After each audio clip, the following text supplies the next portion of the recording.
நம்முடைய ஆண்டவராகிய இயேசு கிறிஸ்து மிகவும் நல்லவர். உலகம் முழுவதும் உள்ள தமிழ் கிறிஸ்தவ விசுவாசிகளுக்கு இயேசு கிறிஸ்துவின் நாமத்தில் வாழ்த்துக்கள். நம்முடைய ஆண்டவராகிய இயேசு கிறிஸ்து மிகவும் நல்லவர்.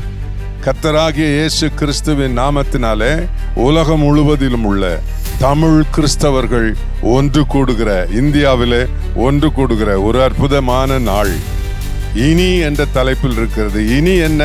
எழுப்புதல் தான். இனி என்ன? நம்முடைய தேசத்துல உலகம் முழுவதும் தமிழ் கிறிஸ்தவர்கள் எங்கெல்லாம் இருக்கிறீர்களோ அங்கெல்லாம் பெரிய எழுப்புதல் வருவதற்கு இந்த மாநாடு உங்களுக்கு ஆசீர்வாதமா இருக்கும். வருகிற ஆகஸ்ட் மாதம் 28, 29, 30 தேதிகளில் ஏற்படுத்துகிற இந்த விசேஷ மாநாட்டில நீங்கள் கலந்து கொள்ள உங்களை அன்போடு அழைக்கிறோம். நிச்சயமாய் அது உங்களுக்கு ஆசீர்வாதமாய் இருக்கும் என்பதில் சந்தேகமில்லை. உலகம் முழுவதிலும் இருக்கிற தமிழ் கிறிஸ்தவ மக்கள், ஊழியர்கள், விசுவாசிகள் ஒன்று கூடுகிற மகத்தான நாள். ஒன்று கூடுவோம். ஆண்டவர் இயேசு கிறிஸ்துவின் நாமத்தை உயர்த்தி பிடிப்போம். இனி ஒரு பெரிய எழுப்புதல் உண்டாவதாக. யாவரும் வாருங்கள். God bless you.